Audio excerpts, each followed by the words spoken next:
বললাম কি দেখো, এখন হয়তো আমি একা আছি, ভবিষ্যতে আমাদের একটা বেবি আসবে, তখন তার তো ভবিষ্যৎ আছে। তোমার জীবন নিয়ে তুমি না ভাবতে পারো, কিন্তু আমার তো লাইফে অনেক কিছু করার বাকি। আমি ছোটবেলা থেকেই বলতেছি, আপনার নর্মালি জন্ম জেলা কোথায়? আপনি কোথায় আমার জন্মগ্রহণ? জন্ম জেলা পটুয়াখালীতে। পটুয়াখালীতে। আচ্ছা। আর আমি বড় হয়েছি পটুয়াখালীতে। পটুয়াখালীতে। আর আমার বাবার কাছে তেমন একটা আমার থাকা হয় না, আমি বড় হয়েছি আমার নানা বাড়িতে। আচ্ছা। সেখান থেকে আমি যখন আমার বয়স 2.5 বছর, তখন মানে আমার আব্বু ছিল কিরকম অলস টাইপের, কাজ খুবই কম করতো। কি করতো আপনার বাবা? আমার আব্বু এমনি আমাদের গ্রামের বাড়িতে জমি আসে, জমি চাষবাস করতো, কিন্তু সেগুলো করতো না সে। কয় ভাই বোন ছিলেন আপনারা? আমি একাই, আমার কোনো ভাই বোন নেই। আচ্ছা আচ্ছা, ওকে। তারপর সেখান থেকে আমার আম্মুর যখন বিয়ে হয়, আমার আম্মু আমার মতন অনেক কষ্ট করছে জীবনে। আমার বয়স যখন 2.5 বছর, তখন আমার নানা নানির কাছে আমাকে রেখে আমার আম্মু ঢাকায় আসে চাকরি করার উদ্দেশ্য। আর এতটুকু বড় আমি হয়েছি আমার মায়ের সাপোর্টে। তারপরে আমার নানা বাড়ি থেকে বড় হওয়ার পরে ওখানে লেখাপড়া করতেছি। তখন যখন আমি ক্লাস 5-এ পরীক্ষা দিছি, তখন আমার আম্মু দেশে চলে আসে। আসার পরে আর আমার আব্বু তো কোনো কাজ করতো না, আমার আম্মুই চাকরি বাকরি করতো, আমার লেখাপড়ার খরচ চালাইতো, সংসারের খরচ চালাইতো। তো এভাবে আর কতদিন, এটা মহিলা মানুষ কতদিন পারে এটা সংসার সামলানোর দায়িত্ব? তো সে সারা জীবনের জন্য নিতে পারে না। তো সেখান থেকে আমার আম্মুর একটা অসুখ হইলো, সেটা হচ্ছে আপনার লিভারের টিউমার হলো। আচ্ছা। হওয়ার পরে ওখান থেকে আমার আমার আম্মুকে ডাক্তার বললো যে আপনার রেস্টের প্রয়োজন, এখন থেকে আর চাকরি করা যাবে না, সম্পূর্ণ রেস্টে থাকা দরকার। ওকে।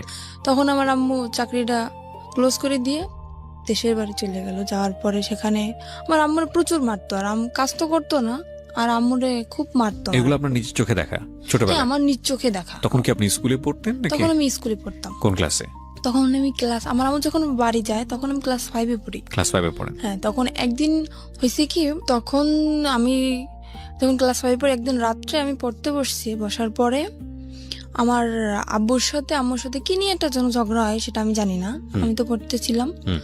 তো হঠাৎ করে আম্মুকে একটা চর মারে আমার আব্বু, কানের উপরে চর মারার পরে আমার আম্মুর কান দিয়ে রক্ত বের হয়ে যায়।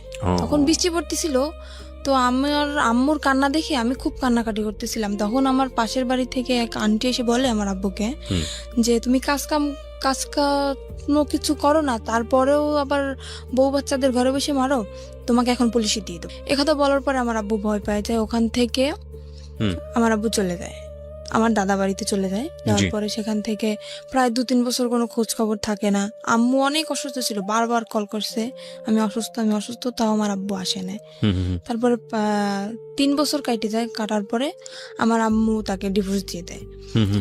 ডিভোর্স দেওয়ার পরে আমার আম্মু এখনো সেরকমই থাকার মানে ইচ্ছা ছিল, কিন্তু থাকতে পারে না শুধু আমার কারণে। ডিভোর্স হয়ে যাওয়ার পরে আমার তো লেখাপড়া কন্টিনিউ চলতেছে। আমি যখন ক্লাস 8-এ পরীক্ষা দেবো তার 1 মাস আগে ওই যে ছেলে আমার যার সাথে বিয়ে হয়েছে, ওর সাথে আমার আম্মুর সাথে, ওর সাথে দেখা না কিন্তু ওর যে বোনের জামাই, তার সাথে আমার আম্মুর সাথে দেখা হওয়ার পরে সেখান থেকে আমার আম্মুরে উনি প্রথমত আপা আপা বলে ডাকতো, কিন্তু তখন আমাকে দেখে নাই উনি। না দেখার পরে যখন আমাকে উনি দেখলো, তখন আমার আম্মুকে প্রস্তাব দিল যে এরকম আমার একটা শালা আছে, তা আমি তার জন্য আপনার মেয়েটাকে নিতে চাই। তা আমার আম্মু বলতেছে কি, আমার একটা মেয়ে, অত দূরে আমি বিয়ে দেবো না। যেমন বলতেছে যে ছেলেটা যদি সংসারে থাকে তাহলে আমি হয়তো ভাইবে দেখতে পারি। তখন বললো ঠিক আছে, ছেলেটা সংসারেই থাকবে। ওকে। তখন আমার আম্মু তাও রাজি না। তারপর আমার আম্মু আমাকে জানাইলাম, বললাম কি দেখো আম্মু, আমার এখনো বয়স একদম কম, তুমি এরকম চিন্তা ভাবনা কেন নিতেছো? এখন তো বিয়ে করা সম্ভব না আম্মু, আমি এসএসসি পরীক্ষাটা দেই, তারপরে তোমরা কিছু একটা করো, এত তাড়াতাড়ি কেন এসব বলতেছো? তখন আমার আম্মু মোটামুটি রাজি ছিল না। তারপরে হঠাৎ করে আমার আম্মুর কি হয়ে গেল আমি নিজেও জানি না। তারপরে আমার আব্বুর সাথে কথা হয়। তারপরে মানে আমার ছোটবেলা থেকে ইচ্ছা, আমি তো মাদ্রাসা লাইনে পড়ছি, মানে হাফিজি পড়ার ইচ্ছা ছিল আমার, আর আমার আম্মুরও ছিল। আর আম্মু চেয়েছিল যে আমার যদি একটা ছেলে হইতো আমি হাফিজি পড়াবো, কিন্তু যেহেতু মেয়ে সেটা তো আর সম্ভব না। তারপরেও আমি 8-এ পরীক্ষার পরে আমার আব্বুর সাথে কথা বলেছি, আব্বু আমি হাফিজি মাদ্রাসায় ভর্তি হবো, ক্ষেত্রে তুমি যদি একটু হেল্প করো ভালো হয়, আম্মু তো একা পারতেছে না। তারপরে বলতেছি কি, আমার মেয়েকে যদি আমার পড়ানোর দরকার হয়, আমার মেয়ে আমার কাছে আসবে, আমি দূরে বসে আমার মেয়ের পড়ার খরচ আমি দেবো না। এটা আপনার বাবা বলেছে? হ্যাঁ, এটা আমার বাবা বলে। তারপর আমি আম্মুকে বললাম, দেখো আম্মু, তোমার কষ্ট হবে আমি জানি, তারপরও তোমার সন্তানের সুখের জন্য তোমার এটা মাইনে নেওয়া লাগবে। আমি তোমার কাছে থাকতে পারবো না, আমি আব্বুর কাছে চলে যাব। মানে একদম যে ছেড়ে যাবো তা না, মানে লেখাপড়ার উদ্দেশ্যে আমি আব্বুর কাছে যাব। তখন আর বাবা কি আমার তখন বিয়ে শাদী করেছে? না, আমার আব্বু এখনো বিয়ে শাদী করে নাই। আচ্ছা, তখন বিয়ে শাদী করেন। আচ্ছা, ওকে। তারপর সেখান থেকে আমি আমার আব্বুর কাছে চলে যাই। যাওয়ার পরে আমার দাদি আর আমার ফুপু, তখন আমি আমার দাদির কাছে যাওয়ার পরে আমার দাদি আমাকে স্কুলে ভর্তি করে দেয়। সেখানে আমি এটি পরীক্ষার পরের কথা বলতেছি আমি। তো আমার রেজাল্ট বের হয়েছে, তারপরে উনি একদিন হঠাৎ করে আমার আম্মুর নাম্বারে কল করছে, যে আমার ননদের জামাই, উনি কল করছে। তারপরে শুনছে যে আমার রেজাল্ট বের হয়েছে। উনি আমার রেজাল্ট শুনলো, শোনার পরে খুব খুশি হয়েছে। তারপর আমরা আম্মুকে জিজ্ঞেস করতেছে, আপনার মেয়ে কি কোরআন শরীফ পড়তে পারে? তো বলতে হ্যাঁ পারে। তখন তো সে আরো খুশি, মানে সে খারাপ কোনো উদ্দেশ্যে এটা চায় নাই। সে চাইছে যে ছেলেটা যেহেতু খারাপ, এমন একটা মেয়ের জীবনে আসুক যাতে ও ভালো হয়ে যায়, সেরকম একটা ধার্মিক মেয়ে চেয়েছিল। তখন আপনি বাবার কাছে?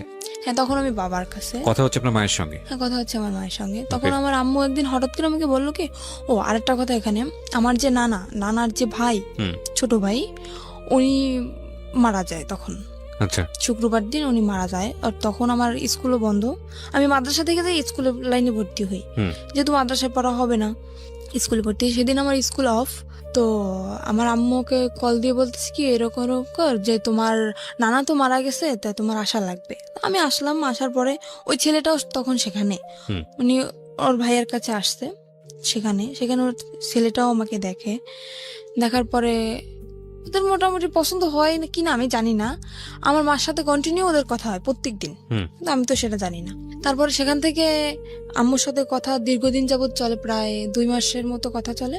হঠাৎ করে আম্মু আমাকে বলে কি, বৃহস্পতিবার দিন, শুক্রবার তো স্কুল বন্ধ, আম্মু বলতেছে কি, আম্মু তুমি আসো, কালকে বিকেল আবার চলে যাও, পাশাপাশি 1 ঘন্টা লাগে যাইতে আমার বাবা বাড়ি থেকে নানা বাড়ি। আমি বলতেছি আচ্ছা ঠিক আছে, আমি আসতেছি। সেখান থেকে আমি কি আসলাম। আসার পরে ওই ছেলেটা রাত্রবেলা আমাদের, মানে ওর 2টো ফ্রেন্ড নিয়ে আমাকে দেখতে আসলো রাত্র প্রায় 8টার দিকে। এসে দেখে গেল, খাওয়া দাওয়া করলো। তারপরে আমি আম্মুকে জিজ্ঞেস করতেছি, আম্মু এটা কে? বলতেছি তোমার জন্য সম্বন্ধ ঠিক করছে, সে ছেলে তোমাকে দেখতে আসছে। আমি তো পুরো রিয়াকশন নিছি, কি অবস্থা, তোমাকে আমি বললাম না যে আমি বিয়ে করবো না, তো দাঁড়াতে, তারপর তুমি বিয়ে ঠিক করছো। আমার কি বিয়ের বয়স হয়েছে? তখনও ক্লাস 8 আপনি? হ্যাঁ, তখন আমি না, তখন তো ক্লাস 9-এ ভর্তি হচ্ছেন। হ্যাঁ, সবে মাত্র ক্লাস শুরু। আমরা যেটা জানি যে জানুয়ারি মাস থেকে প্রায় মার্চ মাস পর্যন্ত সেরকম একটা ক্লাস কিন্তু হয় না। তারপরে সেজন্য আমি ছুটি কাটাতে আসছিলাম। আম্মুকে আমি বলার বলে আম্মু বলতেছে কি, আচ্ছা ঠিক আছে, তুমি যদি রাজি না হও তোমাকে আমি জোর করবো না। ঠিক আছে, আমি চলে গেলাম আব্বুর কাছে, আবার লেখাপড়া শুরু করলাম। তারপরে হঠাৎ করে আমার নানি বলতেছে কি যে, আমি তো অসুস্থ, আমার মনের একটা আশা তুই পূর্ণ করবি। আমি বলতেছি বলো। যেহেতু সে আমাকে মানুষ করছে, তার কোনো কথা তো আমি ফেলতে পারি না। বলতেছি রে বলো। তো বলতেছে যে আমি যদি মারা যাই, আমার শখ যে তোকে আমি ছোটবেলা থেকে মানুষ করছি, আমার শখ যে তোর বিয়ে দেখে আমি যাবো, যদি মারাও যাই তোর বিয়েটা দেখে তারপরে আমি মারা যাবো। তো আমি বলতেছি কি, রানী দেখো, আমার যে বড় বোন, আমার যে আমি এখন যে বোনের কাছে থাকি, ওর এখনো বিয়ে হয় নাই। তারপরে আমার যে বড় ভাইরা, ওরাও এখনো বিয়ে করে নাই।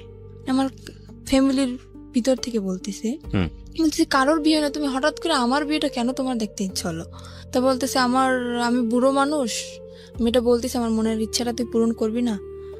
আমি তো একদমই রাজি না, কারণ আমার ইচ্ছে দ্বারা ভাবনা ছিল অন্যরকম, যে আমি আমার আম্মু যত কষ্ট করেই হোক, যদি আমার এসএসসি পরীক্ষাটা দেওয়া হয়ে যায়, তারপরে আমি যে কোনো একটা ছোটখাটো জব করব, নিজের পড়ার খরচ যাতে নিজে চালাইতে পারি, সেরকম একটা ইচ্ছা ছিল আমার। তো সেখান থেকে নানি তো আমাকে খুব জোরাজোরি করতেছে। এবার আমি বললাম কি, আমার পক্ষে বিয়ে করা সম্ভব না। আমি রাগ করে চলে যাচ্ছি আমার বাবার বাড়ি। সেখান থেকে আমার রাস্তা থেকে আমার জোর করে নিয়ে আসা হয়। তারপরের দিন আমার বিয়ে, আমি জানি না। সেখান থেকে এখানে আপনার বাবার কোনো ভূমিকা ছিল না? না, এখানে আমার বাবার কোনো ভূমিকা ছিল না, আর আমার বাবাকে জানানোও হয়নি। জোর করে নিয়ে আসার পরে তারপরের দিনে ছেলেটা, আমার ফোনে ছেলেটার সাথে কথা হয়। আমি ছেলেটাকে অনেকভাবে বুঝালাম। আমি বললাম দেখেন, আমি একটা খারাপ মেয়ে, আমার একটা ছেলের সাথে, মানে যাতে ও রাজি না হয়, সম্পর্কটা যাতে ভেঙে যায়, ছেলেটার সাথে আমি সরাসরি ফোনে কথা বলি। তো তারপরেও বলতেছে তুমি যাই হও না কেন, আমি তোমাকে মেনে নেবো। আমি বলতেছি আমার একটা ছেলের সাথে সম্পর্ক আছে। তো বলতেছে ছেলের সাথে সম্পর্ক আছে, দেখো আজকালকার ছেলেরাও আশা দেয় ঠিকই, কিন্তু বিয়ে করে না। তুমি আমারকে নিয়ে তুমি অসুখী হবো না, তুমি এই চান্সটা মিস করো না।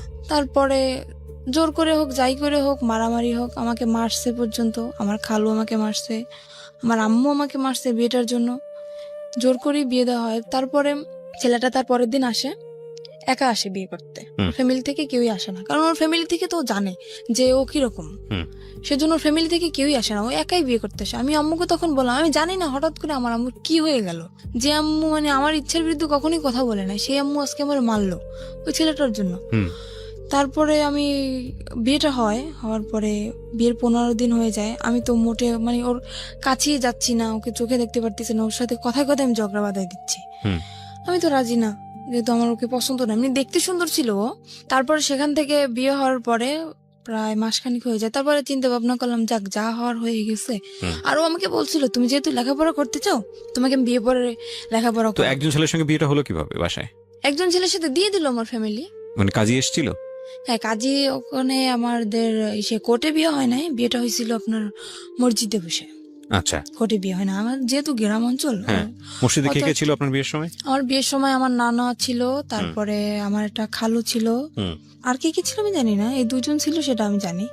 তার মানে আপনার কাবিন টাবিন কিচ্ছু করা হয়নি? না, কাবিন হয়েছে আমার। ও ছেলের পক্ষে সাক্ষী কে ছিল? ছেলের পক্ষে সাক্ষী কেউ ছিল না, এমনি হয়তো মানে আমার নানার দিক থেকে হয়তো কেউ ছিল। প্রথম কথা হচ্ছে আপনার গাজিনী বয়সই তো হয়নি তখন। আমার তো বয়সই হয়নি, 14 তখন তো বছর কোর্টে বয়স। যাওয়া সম্ভব না। রাইট, 14-15 বছর বয়স আপনার, তখন তো কোর্টে যাওয়া সম্ভব না। কিন্তু আমার ওখান থেকে ওই ছেলেটা একটা চালাকি করছিল কি, কাবিন আপনার বয়স বাড়িয়ে দিয়েছিল। হ্যাঁ, আমার বয়স বাড়িয়ে দিয়েছিল কি, আমার একটা ফলস একটা জন্ম নিবন্ধনের কার্ড তৈরি করে, সেটা আমার আম্মুর সাথে একসাথেই মিশে আমাদের পোস্ট অফিস থেকেই করা হয়।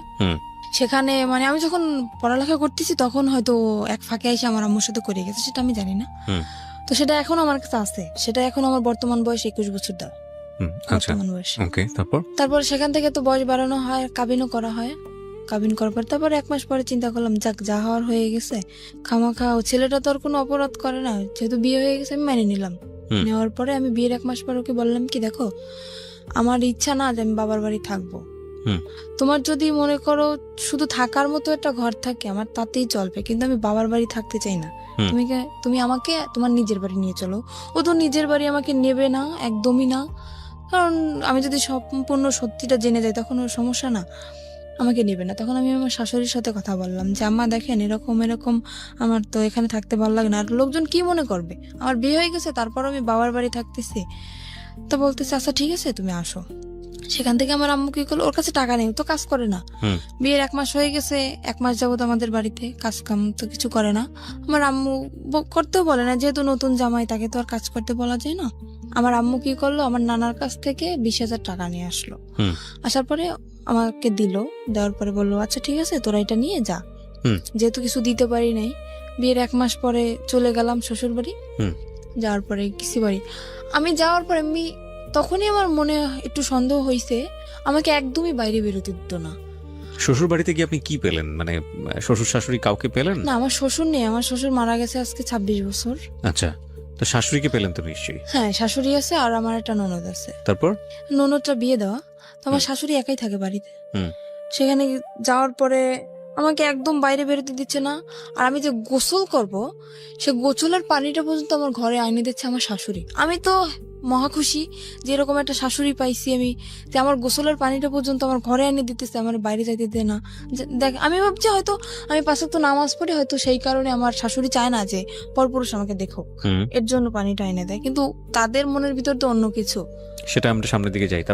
তারপরে সেখান থেকে 3 মাস পার হয়ে যায়। যাওয়ার পর আমার একটা চাচা শ্বশুর ছিল, সে সবার ছোট ছিল, সে আমাকে খুব আদর করতো। নিজের বাবার কাছ থেকে আমি যতটুকু আদর না পাইছি তার কাছ থেকে ততটুকু আদর মনে হয় আমি পাইছি। কিন্তু বিয়ের 6 মাস পরে উনি মারা যায়। আমার সে চাচা শ্বশুর মারা যাওয়ার পরে সেখান থেকেই আমার সংসারে আগুন লেগে গেল। কারণ আমার ওই চাচারে খুব ভয় পাইতো আমার হাজবেন্ড, যার কারণে মানে কোনো কিছু করতে গেলে ভাবতো, অন্তত 50 বার ভাবতো।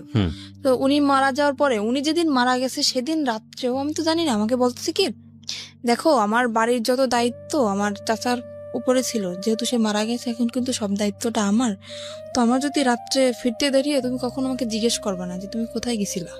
এটা মানে আপনার হাজবেন্ড আপনাকে বলেছিল? আমাকে বলে। আর আমি এতটুকু বিশ্বাস ওকে আমি করতাম, আমি যদি চোখের সামনে দেখতাম যে ওটা কিছু করতেছে, তারপরেও যদি বলতো যে আমি এটা করি নাই, তাও আমি বিশ্বাস করে নিতাম। হুম। আমি এতটা বিশ্বাস ওকে আমি করতাম। হুম। সেখান থেকে ও যেদিন ওর চাচা মারা যায় ওদিন ও সারা রাত্র বাড়ি ফিরলো না। হুম। ও তখন জোর আসলে এটা আমি তো জানি না। হুম।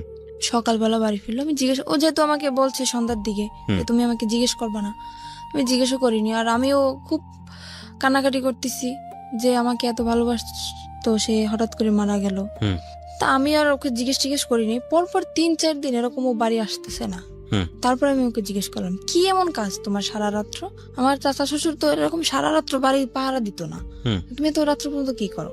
আমাকে বললো মেয়ে মানুষ মেয়ে মানুষের মতো থাকো, তোমার এত শক্তি দরকার আছে? হুম। বললাম আচ্ছা ঠিক আছে। সে কাজ করতেছে না কিছু না, সারা রাত্র ওরকম জুয়ো খেলে দিনের বেলা এসে ঘুমাইতেছে। এভাবে কি সংসার চলে? আমি বললাম কি দেখো, এখন হয়তো আমি একা আছি, ভবিষ্যতে আমাদের একটা বেবি আসবে, তখন তার তো ভবিষ্যৎ আছে। তোমার জীবন নিয়ে তুমি না ভাবতে পারো, কিন্তু আমার তো লাইফে অনেক কিছু করার বাকি। তুমি আগে বলছো যে লেখাপড়া করাবা, সেটাও করালে না। তারপরে এখন যতক্ষণ আমাদের একটা বাচ্চা কাচ্চা হবে তাকেও কি আমি এরকম মূর্খ বানাবো? হুম। তাকে কি লেখাপড়া করা লাগবে না? তাকে মানুষ করা লাগবে না? বলতেছে অবশ্যই। সে সেদিন কি করলো, 4টা টাচফোন নিয়ে আসছে। হুম। আর ও যদি খেলাধুলো করতো, মানে খুব এক্সপার্ট ছিল খেলাধুলায়। হুম। 4টা টাচফোন নিতে আমি জিজ্ঞেস করলাম কি ব্যাপার, তুমি 4টা টাচফোন কোথায় বইছো? তো বলতেছে যে আমার একটা বন্ধু টাকা নেই, আমার কাছে বন্ধক রাখছে। আমি বলছি, তোমার নিজের কাছে টাকা নেই, তুমি আর একজনের তো বন্ধক রাখছো, আমি বুঝতে পারতেছি না। ও হঠাৎ করে অনেক বাজার নিয়ে আসলো বাসায়। হুম। আমি তো অবাক হয়ে গেছি, কি ব্যাপার, কোথায় পেলো এত টাকা? সেখান থেকে আমার মনে একটু সন্দেহ আসলো। তারপরে ওর একটা বন্ধু আছে, ওর কাছে ও ঘুমিয়ে গেছে, ওর ফোন দিয়ে আমি ওর কাছে কল করলাম যে আচ্ছা ও এত রাত্র পর্যন্ত কি করে, আপনি তো সবসময় ওর সাথে থাকেন, হুম। এটা সত্যি কথা বলেন তো আমাকে। তো বললো কি ভাবি আমি আপনাকে একটা কথা বলি, যে জীবনে স্বামীকে এত বিশ্বাস করবেন না। বলতেছি কেন? তা বলতেছে ও সারা রাত্র কি করে আপনি জানেন? আমি বলতেছি না আমি তো জানি কে না। বলছে আপনাকে এটা? ওটা ওর বন্ধু বলতেছে আমাকে। আচ্ছা, ওর বন্ধুকে আপনি আগে থেকেই চিনতেন? হ্যাঁ, ওর বন্ধু অনেকবার আসছে আমাদের বাড়িতে। ওকে, সো বন্ধুই আপনাকে কথাগুলো বলছে? হ্যাঁ, বন্ধু আমাকে কথাগুলো বলতেছে যে ভাবি আমি যে কথাগুলো আপনাকে বলতেছি এটা ওকে বলবেন না, তাহলে কিন্তু ও আমার সাথে ঝগড়া লাগাই দেবে। হুম। বললাম যে ঠিক আছে আমি বলবো না, আপনি বলেন। তা বলতেছে ও এরকম এরকম সারা রাত জুয়ো খেলে বেড়ায় আর মারামারি করে এর সাথে ওর সাথে। আমি তো আপনাকে বলি না, কারণ আপনি যেহেতু নতুন নতুন বিয়ে হয়েছে আপনাদের, বললে হয়তো সংসারে সমস্যা হইতে পারে, এর জন্য আমি বলি না। হুম।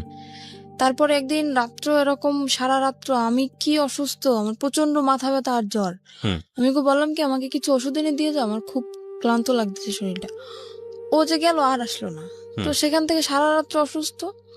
আর ও কি করতো, যখন বাইরে বের হইতো বাইরে থেকে রুম তালা মেরে রেখে যেত। হুম। আমি যখন প্রথম দিন জানার পরে আমি যখন ওর সাথে ঝগড়া লাগানোর পরে ও আমাকে আমার যে গায়ের ওড়না ছিল ওটা খুলে আমার হাত বাঁধে, আমার পাও বাঁধে, বাঁধার পরে আমার মুখটাও বাঁধে, বেঁধে বাইরে থেকে ঘরের দরজাটা বন্ধ করে দিয়ে যায়।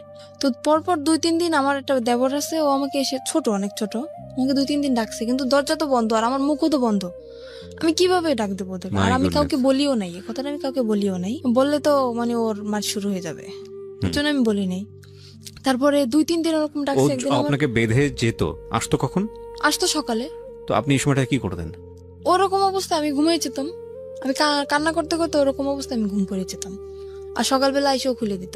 সকালবেলা আসে যখন খুলতো তখন আপনি কিছু বলতেন না? কি বলবো, বলে তোমার তো হয়তো কিছু বলতাম না, ওরা মাকেও বলতেন না? কাউকে না। আর আমার এমনও কোনো দিন গেছে যে দীর্ঘ 1 সপ্তাহ আমি না খেয়ে থাকছি, তাও আমি আম্মুকে কখনো বলিনি। আচ্ছা, আমরা একটু ধারাবাহিকভাবে সামনে দেখেছি, তারপরে কি হলো? তারপরে সেখান থেকে হাত পা ভাবে বেঁধে রেখে যেত। একবার আমার দেবর জিজ্ঞেস করতেছে যে ভাবি তোমাকে রাত্রে যখন আমি ডাকি, মানে ওরা প্রায় প্রায় যদি কিছু রান্না করতো আমাকে দিয়ে যেত, হুম। তোমাকে ডাকি তুমি সারা দাও না কেন? আমি বলি কি আমি ঘুমিয়ে গেছি। তারপর ও একদিন টের পাইছে আমি কান্নাকাটি করতেছি, আর সেদিন আমাকে ও করে না, ওইভাবে বেঁধে রেখে যায় না, এমনি মারছিল, মারার পর বাড়ি থেকে তালা মারা ঠিকই ছিল। তারপরে আমার দেবরের কাছে একটা চাবি ছিল, ওর এই চাবিটা আবার আমাদের তালা খুলতো। হুম। তালাটা খোলার পরে ও আমাকে নিয়ে ওর আব্বুর কাছে যায়, তখন ওর আব্বু মারা যায় নাই। হুম। ওর আব্বুর কাছে যায়, যাওয়ার পরে এই করছে, বললো কি যে কি ব্যাপার আজকে শুনলাম ঘরে অনেক ডাকাডাকি কান্নাকাটি, কি হয়েছে তোমার? আমি বললাম কি এরকম এরকম আপনার ছেলে এরকম করতেছে। বলার পরে সে আমাকে বললো কি, মানে আমি কিন্তু আরেকটা চাচার কথা বলতেছি এখানে, হুম। আমার যে বড় চাচা ওনার কথা বলতেছি। সে বলতেছে, তার কাছে বলার পরে সে বলতেছে যে এরকম করতেছে, তা তুমি আমাকে জানাওনি কেন? আমি বলতেছে এমনিতেই জানাইনি, চাই না, আমি নিজেই শাসন করতে চাই ওকে, দেখি কি হয়, তারপরে যদি না শুনে হুম। তখন আপনাদেরকে আমি জানাবো। হুম। সেরকম চিন্তা নিয়েছিলাম আমি।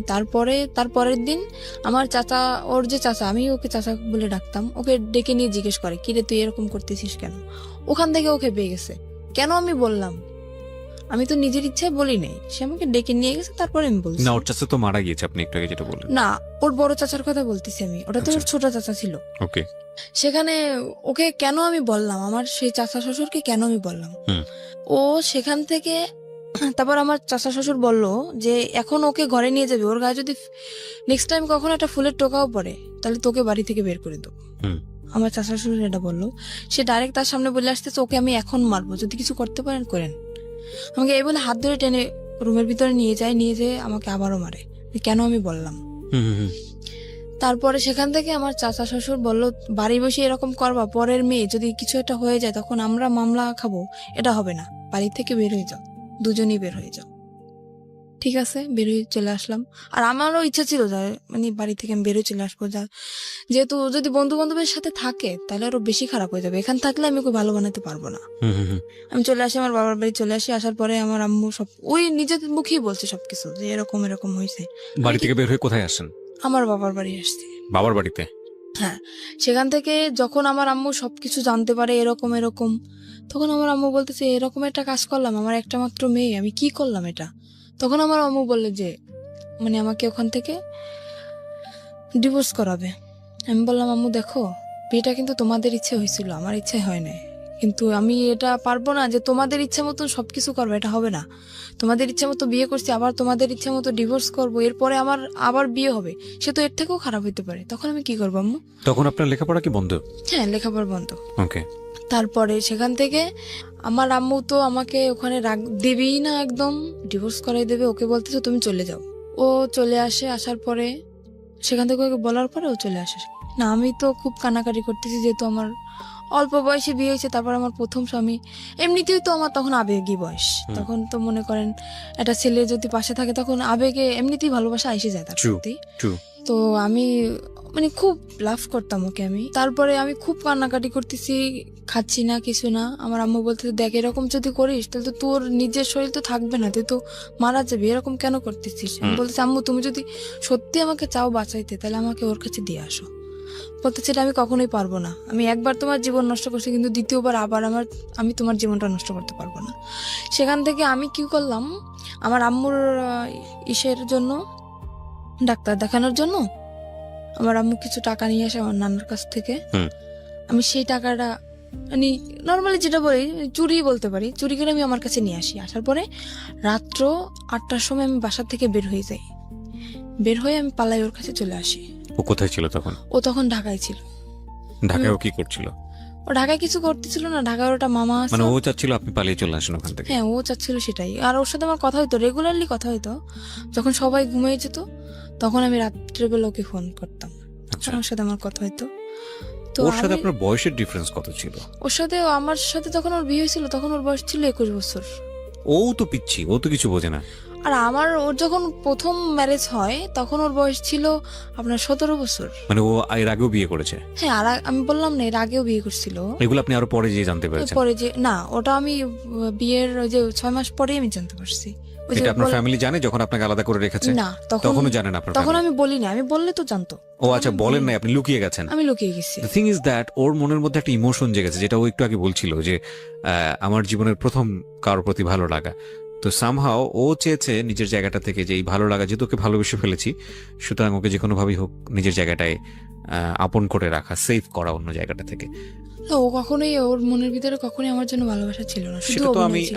সেটা তো ওর আচরণ থেকে বুঝতে পারছি। আমরা ভবিষ্যতে কি হয়েছে সেটা ধারাবাহিকভাবে সামনে তখন দিকে যাই। ও আমার সাথে এরকম চলছে যে আমি বুঝছি যে এরকম একটা ছেলে আমার লাইফে আমি পাবো না, যে এতটা ভালোবাসে আমাকে।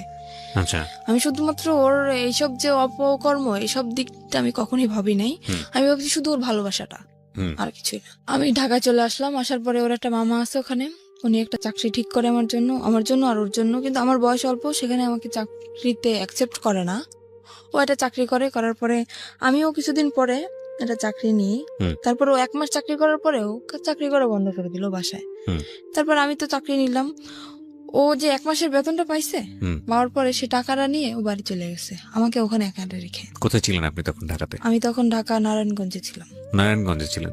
নারায়ণগঞ্জে আপনাকে নিয়ে বাসা ভাড়া নিয়েছিল সে? হ্যাঁ, বাসা ভাড়া নিয়েছিল। আর আমি যেহেতু জীবন গল্প বলতেছি, সবকিছুই বলি, তখন আমি একটা গার্মেন্টসে চাকরি করি। জি। সেখানে গার্মেন্টসে আমি প্রথম মাসের বেতন তখনও পাইনি, আমার চাকরির বয়স কেবল 15 দিন। হুম। সেখান থেকে ও তো 1 মাস হয়ে গেছে চাকরির বয়স, আর বাসা ভাড়াও তো দেওয়া হয় নাই, আর টুকিটাকি কিছু ধারও হয়েছে, প্রায় 10,000 টাকার মধ্যে ধার। ও বেতনটা পায়ে বাড়ি চলে গেছে, হুম। না বলে। ফোনটাও অফ, আর আমার ফোনটাও নিয়ে গেছে। এবার আমি কি করব? সেখানে বেতন পাই নাই, ও বেতন পেয়ে চলে গেছে, বাসা ভাড়া 1 মাসের, হুম। টুকিটাকি দেনা। ইচ্ছা ছিল দুজনই বেতন পাবো, বেতন পেয়ে সব দেনা ধারগুলো শোধ করে দেবো। হুম। এখন আমার তো আমি কি করব ভাবতে পারতেছি না। তখন আমি আম্মুর কাছে কল করলাম যে আম্মু, তোমার জামাই অনেক অসুস্থ, টাকা নেই, তুমি কিছু টাকা পাঠাও।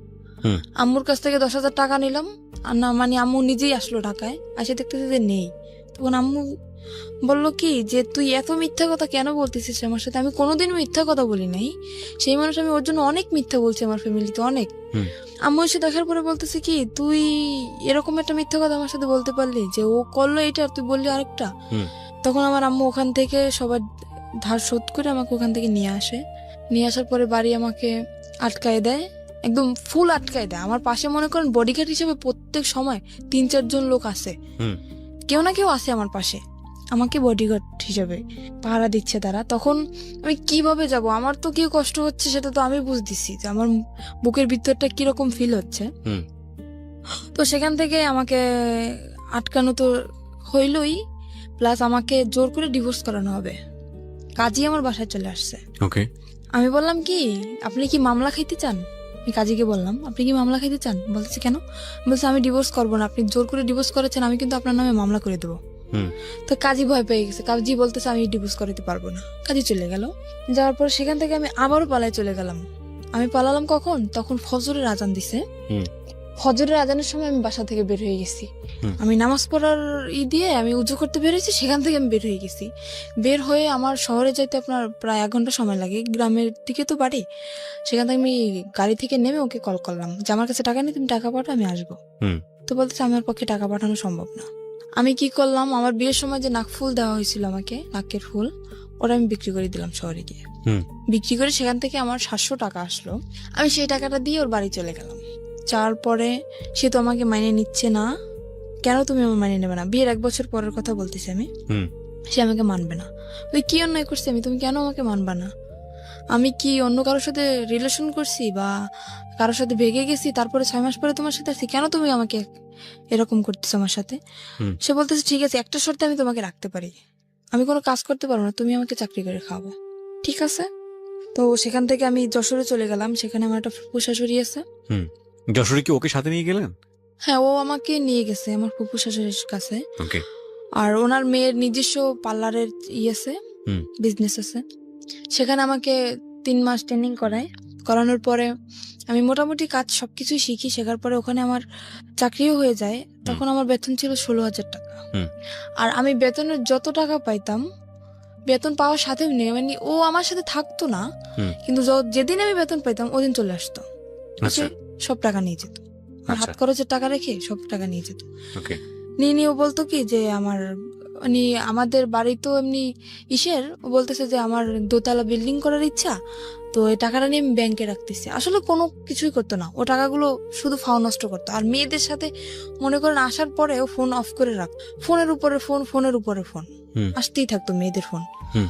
তারপরে সেখান থেকে টাকা নিয়ে গেল। 2-3 মাস এরকম চাকরি করার পরে এরকম টাকা নিয়েই যাচ্ছে। আমি বলতেছি কি আমি বাড়ি যাব, তুমি কোথায় টাকা রাখতেছো আমি এটা দেখবো। সে আমাকে বাড়ি নেবে না। তখন একটা মেয়ের সাথে ওর রিলেশন চলতেছে। সেই মেয়েটাই মানে জানতো যে ওর বউ আছে, তারপরে আমার বাড়ি কোথায়, সবকিছুই জানতো। তারপরেও মেয়েটা ওর সাথে রিলেশন চলতেছে। হুম। আর সে মেয়েটারও আগে বিয়ে হয়েছিল, যেরকম ও ছিল সেরকম সে মেয়েটা ছিল। হুম। দুজনই একরকম। ওর সাথে রিলেশন ছিল, তারপরে রিলেশন চলতেছে সেটা আমি জানি না। তারপরে একদিন ওই মেয়েটাকে নিয়ে আমি তো অফিসে, হুম। আমার ফুপু শ্বশুরের বাসায়ও আসে। আর আমার যে দুপুরের লাঞ্চ, আমার ওই যে বাসায় যে কাজের বুয়া, হুম। উনি নিয়ে যেত। আমি বাসায় আসতাম না দুপুরে, ওকে। উনি নিয়ে যেত। ওকে। তো দুপুরের সময় ও যখন আসে, আমাকে ওই কাজের বুয়া বলে কি যে আমি ওকে খালা বলে ডাকতাম। হুম। তো বলতেছে উনি আমাকে একদম মেয়ের মতোই দেখতো। হুম। তো বলতেছে আম্মু তোকে একটা কথা বলবো, তুই কাউকে বলবি না আর আমার নামটাও বলবি না। আমি বলতে আচ্ছা ঠিক আছে বলবো না। কি আমি বুঝতে পারিনি যে এই কথাটা বলবে। হুম। আমি ভাবছি হয়তো আমার ফুপু শাশুড়ি একটু মানে রাগী মানুষ, তো অনেক সময় মানে গালাগালি করে, আমি ভাবছি সেরকম কিছুটা বলবে। তুমি বলতেছে আচ্ছা আপনি বলেন, আমি কাউকে বলবো না। তো বলতেছে কি যে জামাই এটা মেয়েকে নিয়ে এরকম এরকম বাসায় আসছে, মেয়েটাকে তুই চিনিস? তা আমি ভাবছি হয়তো আমার ননদ হইতে পারে। আমি বলছি দেখতে কেমন? তো উদাহরণ দেওয়ার পরে আমি দেখছি যে না, আমার ননদ তো এরকম না। তখন আমি বললাম কি আচ্ছা ঠিক আছে আমি বাসায় যেয়ে দেখবো, বাসায় যেহেতু আসছে আমি বাসায় যেয়ে দেখবো। তো বলতেছে নর্মালি যদি তোর ননদ হইতো তাহলে তো এরকম বসার কথা না। সে মেয়েটা ওর পাশে যে বসতেছে, ওর হাতে হাত রাখতেছে, হেসে হেসে কথা বলতেছে, একসাথে সেলফি তুলতেছে। হুম। আমি বলতেছি আচ্ছা আমি বাসায় যেয়ে দেখবো, তুমি বাসায় যাও। তারপরে আমি 5টার সময় ছুটি নিয়ে আমি ওখান থেকে যাই। তারপরে বাসায় যেয়ে ওদেরকে আমি পাই না, ওরা ওখান থেকে চলে যায়। হুম। চলে যাওয়ার পরে আমি সেদিন তো পাই না, তারপর আমি কান্না করতেছি। তখন আমার মনের ভিতর কিরকম একটা সন্দেহ জাগছে যে হঠাৎ করে আমার সাথে দেখা না করে চলে গেল, কোন মেয়েকে নিয়ে আসলো। হুম। আমি খুব কান্নাকাটি করতেছি আর আমার চোখ একদম ফুলে গেছে কান্না করতে করতে। তখন আমার ফুপু শাশুড়ি বুঝতে পারছে যে হয়তো কিছুটা হয়েছে, আমাকে ডাকলো। ডাকার পর উনি আমাকে পারুল বলে ডাকতো, কারণ ওনার একটা মেয়ে ছিল, ওনার মেয়েটা রোড অ্যাক্সিডেন্টে মারা যায়, সেজন্য আমাকে নিজের মেয়েই মনে করতো। হুম। তো ওনার মেয়েটার নাম ছিল পারুল, আমাকে পারুল বলে ডাকতো উনি। হুম। তো বলছে পারুল তোর কি হয়েছে? আমি বলছি কিছুই হয় না। তো বলতেছে কান্নাকাটি কেন করতেছিস? আমি বলতেছি কি আপনি সবকিছুই জানেন তাও নাটক কেন করতেছেন? তো বলতেছে কেন, আমি কি করছি, কিসের নাটক করলাম আমি? বললাম আপনার বাসায় যে একটা মেয়েকে নিয়ে আসছিল সে মেয়েটা কে? আমার ফুপু সবকিছু জানে, আর ওই যে জিনিসটা ওটাই আমার ফুপু শাশুড়ির হাত ছিল। হুম। তারপরে প্রথম বুঝতে পারিনি, তারপরে মানে নিজের ভিতর থেকে চিন্তা ভাবনা করে দেখলাম যে সে যেহেতু জানবে না তাহলে এরকম একটা কাণ্ড কিভাবে ঘটলো, তার বাসায় মেয়েটাকে নিয়ে আসলো। ওর ইচ্ছা ছিল যে আমাকে প্রথমত ওর দেওয়ার ইচ্ছা ছিল না, ওখানে যেখানে আমাকে বিক্রি করা হয়েছে দেওয়ার ইচ্ছা ছিল না। ওর ইচ্ছা ছিল যে মানে ওই মেয়েটাকে ও দেবে ওখানে। তো ওই মেয়েটা রাজি হয় না, মেয়েটা বললো কি ওকে একটা শর্ত দিল যে আমি যাইতে পারি ওই জায়গায়, তুমি যদি আমাকে বিয়ে করো তাহলে আমি যাও। তারপরে সেখানে ওই মেয়েটাকে নকল রেজিস্ট্রি করে ও বিয়ে করে।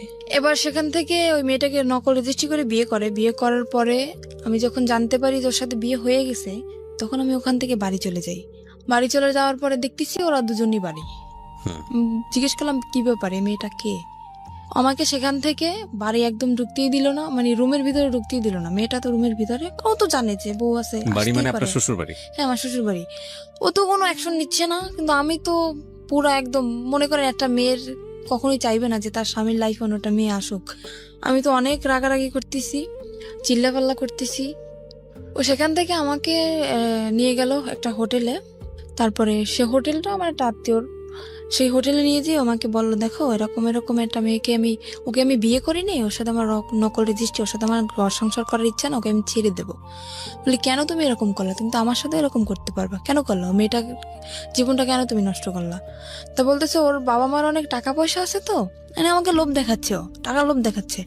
ওর বাবা মার অনেক টাকা পয়সা আছে, কিছু টাকা পয়সা নিয়ে আমি ওকে ছেড়ে দেবো। আমি বলছি এটা কখনোই হবে না। আমি একটা যেরকম আমার মনে যেরকম কষ্ট হয় আমার স্বামীর জীবনে অন্য কেউ আসলে ঠিক ওরও সেরকম কষ্ট, আমি এটা মানবো না। তারপরে সেখানে ওই মেয়ের যে নানি, ওই মেয়েটার নানি কল করছে ফোনে।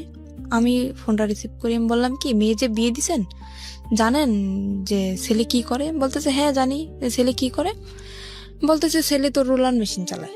বলতেছি সম্পূর্ণ ভুল, ও কোনো কাজ করে না। বলতেছে তুমি কি বলতেছো? আমি বলছি আমি ওর বউ। বউ মানে? বউ মানে আপনি জানেন না যে ওর আগে আরো একটা বউ আছে? তো বলছে না তো, ও তো বলছে যে আমি আগে বিয়ে করছিলাম, তার সাথে ডিভোর্স হয়ে গেছে। যে ডিভোর্স হয়ে গেছে তাহলে ও আমার সাথে কেন এখন? তারপরে বললো কি আচ্ছা এই করছে, আমরা থানায় মামলা করব, তুমি থানায় আসো। আমি বলতেছি মামলা করার দরকার হলে আপনারা করেন, ভুল আপনারা করছেন, মামলাটা আপনারাই করবেন, আমি করবো না। আপনারা কি করবেন আপনারা নিজেরা ডিসিশন নেন, এর ব্যাপারে আমি কিছু বলবো না আপনাদের। তো ওরা, আমি তো সেখান থেকে আমাকে বললো কি তুমি যেখানে আছো সেখানে যাও, ও মেয়েটাকে আমি কিছুদিনের ভিতরে ছেড়ে দিয়ে আমি তোমার কাছে আসতেছি। আপনি তখন যশোরে? আমি তখন যশোরে না, তখন আমাকে খুলনা একটা হোটেলে নিয়ে যায়। খুলনায়, যশোর খুলনা তো পাশাপাশি জেলা। কত এই কথাগুলো হচ্ছে কোথায়? খুলনায় বসে? হ্যাঁ খুলনায় বসে একটা হোটেলের ভিতর হচ্ছে। তো আপনাকে যেতে বলছে কোথায়? যেতে বলছে আমি যেখানে চাকরি করি ওখানে আমাকে। সেটা তো যশোরে? হ্যাঁ যশোরে। ওকে। ওখান থেকে আমি যশোরে চলে যাই। চলে যাওয়ার পরে মানে যেটা বললাম আমি বিশ্বাস করলাম আবারও। ওখান থেকে যশোর চলে যাই, যাওয়ার পরে ও মেয়েটাকে নিয়ে আবার ওই বাসায় আসে, ওই বাসা বলতে আমার ওই যে ফুপুর বাসায় আবার আসে। আপনার আপন ফুপু? না, ফুপুর শাশুড়ি, ফুপুর শাশুড়ি। ওকে। ওনার বাসায় আবারও আসে।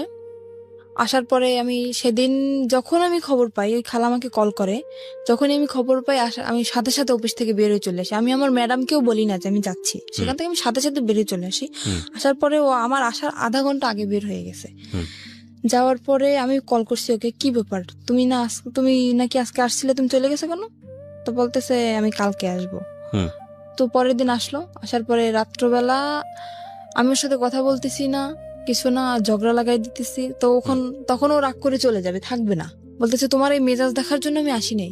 এখানে আমার তো রাগ করাটা স্বাভাবিক, যেখানে আমার স্বামীর সাথে আমার থাকার কথা, আমি চাকরি করতেছি এক জায়গায়, আমার স্বামী আর এক জায়গায় থাকতেছে, তার সাথে অন্য একটা মেয়ে, বুঝতেছি না, মানে আমার অ্যাকশন নেওয়ার কথা, সে জায়গায় উল্টো আমার সাথে রাগ দেখাইতেছে। আমি এখানে থাকবো না, আমি চলে যাবো। তুমি যাও, আমি রাগের মাথায় বলতেছি তুমি যাও। তো আমার ফুপু শাশুড়ি তাকে ধরে রাখার পরে রাত্রবেলা ওর সাথে আমার কথা চলতেছে যে কেন তুমি এরকম আমার সাথে করলা, এরকম মেয়েটাকে নিয়ে তুমি ঠিকই সংসার করছো, তুমি যেহেতু তাকে রাখবা না, তাহলে তাকে তুমি বাড়ি নিয়ে গেলা কেন? আমার বাড়ি জায়গা হচ্ছে না, আর তুমি তারে নিয়ে বাড়ি রাখতেছো, কিভাবে রাখতেছো? তো তখনও করলো কি, ওর মা ফোন দিল, ওই মেয়েটার মা ফোন দিল। ফোন দেওয়ার পরে আমি ফোনটা যে রিসিভ করতে গেছি, ফোনটা আমাকে দিচ্ছে না। আমি জোর করে হাত থেকে ওর ফোনটা নিয়ে গেছি, নেওয়ার পরে আমাকে মার শুরু করে দিয়েছে। মারার পরে ও আমার মাথায় মারে একটা দিয়ে, আপনার ওই যে স্ট্রে থাকে না, সিগারেট খাওয়ার পরে যেটা ফলানো হয়, হ্যাঁ স্ট্রে, ওটা দিয়ে আমার মাথার মধ্যে মারার পরে আমি ওখানে অজ্ঞান হয়ে পড়ে যাই। তারপরে আমার মাথা দিয়ে প্রায় রক্ত বের হয়ে যায়, মানে অল্প কিছু ফেটে যায়, আমি ওখানে সেন্সার হয়ে যাই। প্রায় ঘন্টাখানিক পরে আমার সেন্স আসার পর দেখতেছি ওই মেয়েটার সাথে ও কথা বলতেছে ফোনে।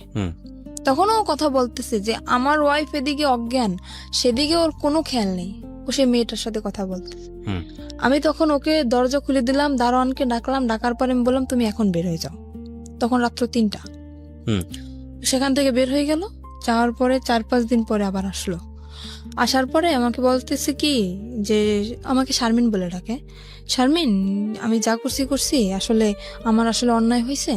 তো ও ওখান থেকে, মানে ওই মেয়েটা যাবে না, আমাকে বললো কি তোমাকে নিয়ে আমি এক জায়গায় বেড়াতে যাব।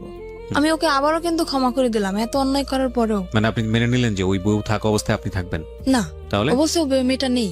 মেয়েটা কোথায় গেছে? চলে গেছে। ও মেয়েটা চলে গেছে। তারপরে হ্যাঁ, ও বলছে যে মেয়েটা চলে গেছে, আসলে যায় না, মেয়েটা ওর বাড়িতে। ওকে। তারপরে আমাকে বলো তোমাকে নিয়ে আমি এক জায়গায় বেড়াতে যাব। বলছে আচ্ছা ঠিক আছে চলো। তো বলতেছে কালকে তুমি ছুটি নেবা। বলছে আচ্ছা। তারপরে আমি আমার ফুপু শাশুড়ির কাছ থেকে কিছু টাকা নিলাম, নেওয়ার পরে ও আমাকে নিয়ে, মানে আমার লাইফে ফার্স্ট আমি ওই জায়গাটা যখন দেখি, আমাকে একটা জায়গায় নিয়ে যায়, সেখানে সব মেয়েরা, সেখান থেকে আমি দেখার পরে আমি বলতেছি কি ব্যাপার, তুমি আমাকে কোথায় নিয়ে আসছো? তা বলতেছে কি এটা একটা হোটেল মেয়েদের, এখানে শুধু মেয়েরাই থাকে, এখানে কোনো ছেলেরা থাকে না। আমি বলতেছি ছেলেরা থাকে না তো তুমি ঢুকলা কিভাবে এখানে? তা বলতেছে তুমি বুঝবো না, এখানে একটা মেয়ের সাথে আমার সাথে একটা কথা হয়েছে, একটা মেয়ের সাথে আমার সাথে বন্ধুত্ব, ওর সাথে আমি দেখা করতে আসছি এখানে। বলতে দেখা করতে আসছো তো আমাকে নিয়ে আসছো কেন? তা বলতেছে তুমি চলো, তোমাকে দেখতে চাইছে। বলতে আচ্ছা ঠিক আছে চলো। আর ওখানে মনে করেন, আমি হয়তো কথাটা বললে দর্শক কিছু মনে করতে পারে, ওখানে নোংরা নোংরা ড্রেস পরা হয়, তো আমি ওগুলো দেখে আমার খুব খারাপ লাগতেছে। আমি বলতেছি আমি ভিতরে যাবো না, তোমার যদি দেখা করার দরকার হয় তুমি যাও, আমি এখানে নিচে দাঁড়াইতেছি, তুমি যেই দেখা করে চলে আসো। তো বলতেছে না তোমার যাওয়াই লাগবে। আমাকে নিয়ে দোতলায় গেল, ওরা দোতলা সিস্টেম, দোতলায় গেল, যাওয়ার পর একটা রুমের ভিতরে ঢুকানো হলো। ও রুমটা ভিতর থেকে বন্ধ করে দিল। কে বন্ধ করলো? আমার হাজবেন্ড ভিতর থেকে বন্ধ করে দিল, আমার সাথেই ও ভিতর থেকে বন্ধ করে দিল। সেখানে কিছুক্ষণ কথাবার্তা আমার সাথে বলার পরে বলতেছে তুমি এখানে বসো, ও তো আবার সিগারেট খায়, তো বলছে তুমি এখানে বসো, আমি একটু সিগারেট খেয়ে আসি, নিচের থেকে নিয়ে আসি, এটা বলে চলে গেল। ঘন্টার পর আমার ফোনটা নিয়ে গেছে যাতে আমি কারোর সাথে যোগাযোগ করতে না পারি। ঘন্টার পর ঘন্টা কাটে গেল, তার কোনো খবর নাই, কি ব্যাপার। তারপর আমি ওখানে একটা খাট ছিল, শুধু খাটই ছিল রুমের ভিতর, শুধু খাট, আর কিছু ছিল না তখন। তারপর আমি ওখানে ঘুমিয়ে যাই। ঘুমানোর পরে তখন আমি রাত্রে খাইও না, আর রাত্রে আমার রুমে কেউ আসেও না ওখানে। তারপর সকাল হয়ে যায়, সকাল হওয়ার পর আমি বুঝতে পারিনি যে সকাল হয়েছে। আমি ঘুমাই যাওয়ার পরে এবার সকালবেলা একটা মেয়ে আসলো, আমার জন্য নাস্তা নিয়ে আসছে। আমি বলতেছি কি আচ্ছা আমার হাজবেন্ড কোথায় বলতে পারেন? বলতেছে আপনার হাজবেন্ড কে? আমি বলতেছি আমার হাজবেন্ড কে মানে আমার সাথে যে আসছে উনি আমার হাজবেন্ড। তো বলতেছে তা তো জানি না, আপনি ম্যাডামের কাছে জিজ্ঞেস করে নেন। তারপরে আমি সকালে নাস্তা করলাম, আমি বলতেছি কি ব্যাপার কিন্তু আমাকে আপনার এভাবে- হাজবেন্ডের কাছে ফোন ছিল না? হ্যাঁ ওর কাছে তো ফোন ছিল, আপনার কাছে ফোন ছিল না? আমার ফোনটা তো ও নিয়ে গেল। নিয়ে গেছে। বললাম না যে আমার ফোনটা নিয়ে গেছে যাতে আমি কারোর সাথে যোগাযোগ করতে না পারি। হুম। এবার তো আপনি ওই যে কোনো কারো কাছ থেকে ফোন নিয়ে তোর নম্বরে ফোন দিতে পারেন। কিভাবে দেবো, আমি তো রুমের ভিতরে আটকানো, আর ওখান থেকে তো আমার কল ওকে করার বাইরে কোনো থেকে চেষ্টা আটকে দিয়ে গেছে। হ্যাঁ বাইরে থেকে আমাকে তালা মেরে রেখে গেছে। হুম। আর আমি প্রায় এক সপ্তাহের মতো, কিন্তু বাইরে থেকে আপনাকে যখন তালা মারলো তখন আপনি বললেন না তুমি আমাকে তালা মারতেছো কেন? না ও সেটা আমি তো বুঝতে পারি নাই যে ও বাইরে থেকে তালাবদ্ধ করে রেখে গেছে। বা এখানে কি কি ফাংশন হবে আপনি আগে থেকে জানতেন আমি না? তো জানি না, আমি কিভাবে বুঝবো? আমার মনের ভিতরে যদি সেরকম কোনো সন্দেহ থাকতো তাহলে তো আমি বুঝতে পারতাম যে ও আমাকে আটকে রেখে যাচ্ছে বা ও আমাকে ছেড়ে এখানে রেখে ও কোথাও চলে যাইতেছে, তাহলে তো আমি ওকে বাধা দিতাম। তো ওটা তো মানে লক সিস্টেম, তো হুম। ভিতর থেকে ও ই করে বাইরে থেকে তালা মেরে রেখে গেছে। হুম। ওই লক করে দিয়ে তারপরে উপরে চিকল লাগে তারপর তালা মারছে। হুম। কিন্তু আগে যে লক করে তালা মারছে সেটা আমি জানি না। হুম। তো ওর বাড়ি থেকেও তালা মারা। তো আমি নাস্তা করার পরে তার 2-3 ঘন্টা পরে একটা মহিলা আসলো, এসে আমাকে বলতেছে, আমার নাম জিজ্ঞেস করলো। তারপর আমি বলতেছি কি, আমি তাকেও জিজ্ঞেস করতেছি, আমি তো পাগল হয়ে গেছি পুরো, কি ব্যাপার, কোথায় গেল? বলতেছে আচ্ছা আমার হাজবেন্ড কোথায়? তা বলতেছে হাজবেন্ডকে কি বাঁচাইতে চাও? আমি বলছি কেন? বলতেছে তোমার হাজবেন্ড আমার কাছে আছে। যে আপনার কাছে আছে তো ভালো কথা। তা বলতেছে, আমাকে বলল যে ওটা একটা পতিতালয়। আমি তখন জানতে পারলাম যে ওটা একটা পতিতালয়। আমাকে বলল তোমার দেহ ব্যবসা করতে হবে এখানে। ওই মহিলাই সরাসরি বললো? সরাসরি আমাকে বলতেছে ওই মহিলা। হুম। আমি বলতেছি কিরকম কথা বলতেছেন, আমি আসছি এটা, আমি জানি এটা একটা হোটেল, এখানে মেয়েরা থাকে, তো দেহ ব্যবসা করবো মানে? তা বলতেছে তোমার হাজবেন্ড আমার কাছে বন্দি আছে, যদি তোমার হাজবেন্ডকে বাঁচাইতে চাও তখন বাধ্যতামূলক তোমার এটা করতেই হবে। তারপরে উনি এটা ছুরি বের করলো ওনার ব্যাগ থেকে আমার সামনে। হুম। ওরা আমার সামনে ধরার পরে বলতেছে যদি তুমি না রাজি হও তাহলে তোমাকেও মেরে ফেলা হবে, তোমার হাজবেন্ডকেও মেরে ফেলা হবে। কিন্তু আমার হাজবেন্ড তো ঠিক ঘুরে বেড়াচ্ছে। হুম। আমি তো ওখানে বন্দি, মানে ওকে যেরকম শিখিয়ে দিয়ে গেছে ওই মহিলাকে, হুম। আমাকে সেভাবেই বলতেছে। তো আমি ভয় পেয়ে যাই, আর আমি চিন্তা করি আমি মারা যাই, কিন্তু আমার হাজবেন্ডের তো আমি খুব ভালোবাসি, আমি ওর মৃত্যুর আমি মেনে নিতে পারবো না।